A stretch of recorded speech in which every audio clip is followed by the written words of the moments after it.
એક દંડવત પ્રણામ અધિક કર્યાનું સ્વામિનારાયણ હરે સંવત 1880 આસો વદી ત્રીજને દિવસ શ્રીજી મહારાજ શ્રી ગરડા મધ્યે દાદા ખાચરના દરબારમાં પોતાના ઉતારાને વિશે વિરાજમાન હતા. પછી સ્નાન કરીને ને શ્વેત વસ્ત્રનું ધારણ કરીને પોતાના આસન ઉપર વિરાજમાન થયા અને પોતાનું દેવાર્ચનાદિક જે નિત્યકર્મ તેને કરીને ઉત્તરાદે મુખે શ્રી કૃષ્ણ ભગવાનને સાષ્ટાંગ દંડવત પ્રણામ કરતા હવા. તે પ્રતિદિન જેટલા દંડવત પ્રણામ કરતા તેથી તે દિવસે તો પોતે એક દંડવત પ્રણામ અધિક કર્યો. તેને જોઈને શુકમુનિએ પૂછ્યું છે, હે મહારાજ, આજ તમે એક પ્રણામ અધિક કેમ કર્યો? ત્યારે શ્રીજી મહારાજ બોલ્યા છે, નિત્ય પ્રત્યે તો અમે શ્રી કૃષ્ણ ભગવાનને નમસ્કાર કરીને એમ કહેતા છે, હે મહારાજ, આ દેહાદિકને વિશે અહમ મમત્વ હોય તેને તમે ટાળજો. અને આજ તો અમને એવો વિચાર થયો છે, ભગવાનના ભક્તનો મને વચને અને દેહે કરીને જે કાંઈક જાણે અજાણે દ્રોહ થઈ આવે ને તેણે કરીને જેવું આ જીવને દુઃખ થાય છે તેવું બીજે કોઈ પાપે કરીને થતું નથી. માટે જાણે અજાણે મને વચને દેહે કરીને જે કાંઈ ભગવાનના ભક્તનો દ્રોહ બની આવ્યો હોય તેનો દોષ નિવારણ કરાવ્યા સારું એક પ્રણામ અધિક કર્યો. અને અમે તો એમ જાણ્યું છે જે ભગવાનના ભક્તના દ્રોહે કરીને જેવું આ જીવનું ભૂંડું થાય છે ને એ જીવને કષ્ટ થાય છે તેવું કોઈ પાપે કરીને નથી થતું. અને ભગવાનના ભક્તની મને વચને દેહે કરીને જે સેવા બની આવે ને તેણે કરીને જેવું આ જીવનું રૂડું થાય છે ને એ જીવને સુખ થાય છે તેવું બીજે કોઈ સાધને કરીને નથી થતું. અને એ ભગવાનના ભક્તનો જે દ્રોહ થાય છે તે લોભ, માન, ઈર્ષ્યા અને ક્રોધ એ ચારે કરીને થાય છે. અને ભગવાનના ભક્તનું જે સન્માન થાય છે તે જેમાં એ ચારેવાના ન હોય તેથી થાય છે. માટે જેને આ દેહ કરીને પરમ સુખ્યા થવું હોય ને દેહ મૂક્યા કેડે પણ પરમ સુખ્યા થવું હોય તેને ભગવાનના ભક્તનો મને વચને દેહ કરીને દ્રોહ ન કરવો. અને જો ભગવાનના ભક્તનો કાંઈક દ્રોહ થઈ જાય તો તેની વચને કરીને પ્રાર્થના કરવી ને મને કરીને ને દેહે કરીને તેને દંડવત પ્રણામ કરવા ને ફરીને દ્રોહ ન થાય એવી રીતે વર્ત્યાનો આદર કરવો. પણ એકવાર દ્રોહ કરીને દંડવત પ્રણામ કર્યા ને વળી ફરી દ્રોહ કરીને દંડવત પ્રણામ કરવા એવી રીતે વર્તવું નહીં.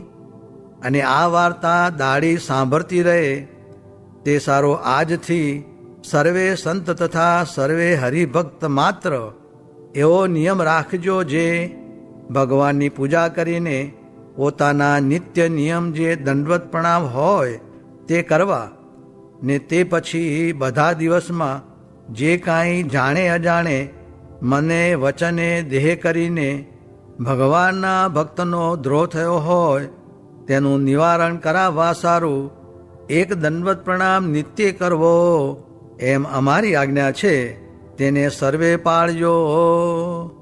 ઇતિ વચનામૃતમ.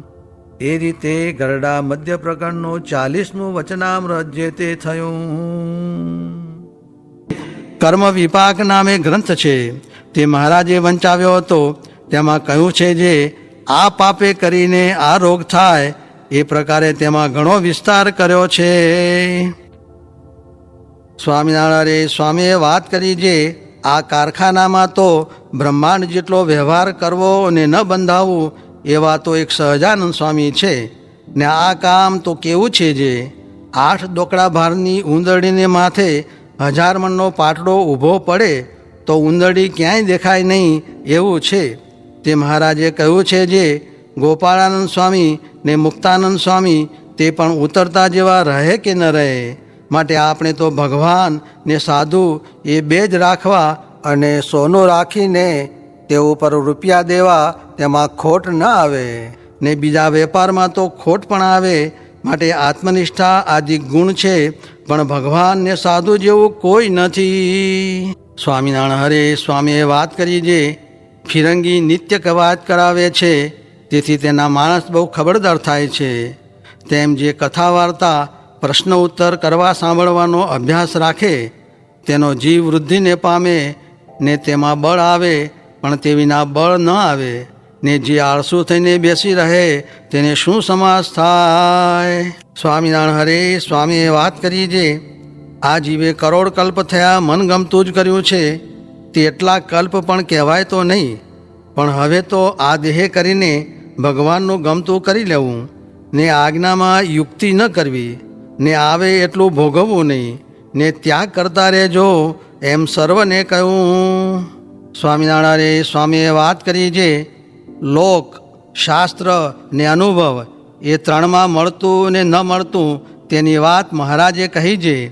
પરણીને સ્ત્રી રાખે તે ત્રણેયમાં મળતું ને વ્યભિચાર કરે તે લોકમાં ન મળે, હૈયામાં ન મળે ને શાસ્ત્રમાં ન મળે ને હૈયામાં સુખ ન રહે, તેમજ નાતમાં જમે તે ત્રણેયમાં મળતું ને વટલે તે ત્રણેયમાં ન મળતું, એમ તપાસ કરવો તે વેદ પ્રમાણે વાત છે. સ્વામિનારાયણ સ્વામીએ વાત કરી છે સભાની વાત બહુધા લાગે નહીં, એ તો એકાંતમાં પૂછવું સાંભળવું ત્યારે સમાસ થાય છે ને સમાગમ કરે તેનો સંગ લાગે ત્યારે તે સમાગમ કર્યો કહેવાય. તે જેમ પાણી લાગે છે એમ જ્યારે સંગ લાગે ત્યારે તેના તો અવયવ ફરી જાય ને સંગ તો કેવો છે તો એને લોભાધિક દોષ ન મૂકવા હોય તો પણ મુકાઈ જાય ને જો દોષ મૂકવા હોય તો પણ જો ઉતરતો સંગ થઈ જાય તો મૂળગા દોષ વધી જાય, એમ સંગમાં રહ્યું છે.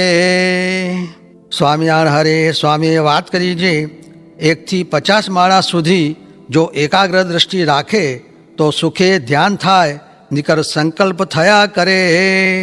સ્વામિનારાયણ હરે સ્વામીએ વાત કરી છે નાગર ગવૈયા પાસે બતિયા તેરી શ્યામ સોહાવણી આવે, એક કીર્તન બોલાવીને વાતું કરી ને કહે છે આ કલાક લેખે લાગી, બાકી બધી ખાલી ગઈ. તે ઉપર દ્રષ્ટાંત દીધું છે. એક ગામને પાદર પાવડિયામાં આયુષ્ય લખેલ કે કેનુક મહિનો, કેનુક 2 મહિના, કેનુક 6 મહિના ને કોકનું વરસ. તે એ ગામમાં એક બ્રાહ્મણ રહેવા જતો હતો. તે વાંચીને પાછો વળ્યો ત્યારે માણસે કહ્યું છે એમ નથી, આ તો જેણે આ ગામમાં જેટલી ઘડી ભગવાન ભજેલ ને ભગવાનની કથા વાર્તા સાંભળેલ તે બધી ઘડી ભેળી કરીને જેટલી થઈ તેટલી જ આવરદા પાવડિયામાં માંડી છે, કેમ જે બાકીની તો એળે ગઈ છે. એમ આપણે પણ એવું છે જે જેટલી ઘડી ભગવાન સંબંધી થયું એટલી જ ઘડી સાચું છે ને કામમાં, ક્રોધમાં, લોભાધિકમાં જેમાં જેટલી કસર અહીં રહેશે તેટલી ક્યાંક ટાળ્યા પછી ધામમાં જવાશે. સ્વામિનારાયણ હરે સ્વામીએ વાત કરી છે મુંબઈ જાય તો સત્સંગ થોડો ગાશે ને તેથી મોસંબી જાય તો વધુ ગાશે ને તેથી કાપકુરાન જાય તો સાબદો ઘાસી જાય. માટે ઘેર બેઠા રોટલા મળે તો વધુ સારું, આઘું જાવું નહીં ને શેર પાટણ સેવવા નહીં ને સુખ તો સત્સંગમાં જ છે. ત્યારે કોકે કહ્યું છે તમારી આજ્ઞામાં રહે તો?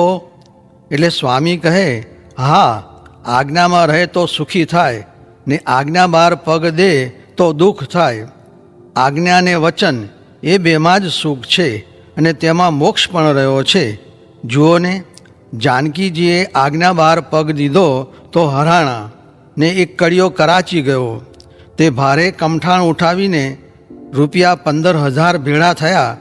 પછી મેં અહીંથી કાગળ લખ્યો છે ભાગી આવજે, જાજો લોભ કરીશમાં. પછી ન આવ્યો. તેમાંથી શું એ થયું તે બધાએ ગયા ને પોતે માંડ બાયડી છોકરા લઈને ભાગ્યો, એમ પણ થાય છે. સ્વામિનારાયણ હરે સ્વામીએ વાત કરી છે પુસ્તકમાં તો વાતો લખી હશે પણ કોઈને તે કામ આવી નથી. કાજે વચનામૃતની આખી પ્રતિઓ પાસે પડી રહ્યું ને વળી ભણેલા તે પણ સત્સંગમાંથી ગયા છે.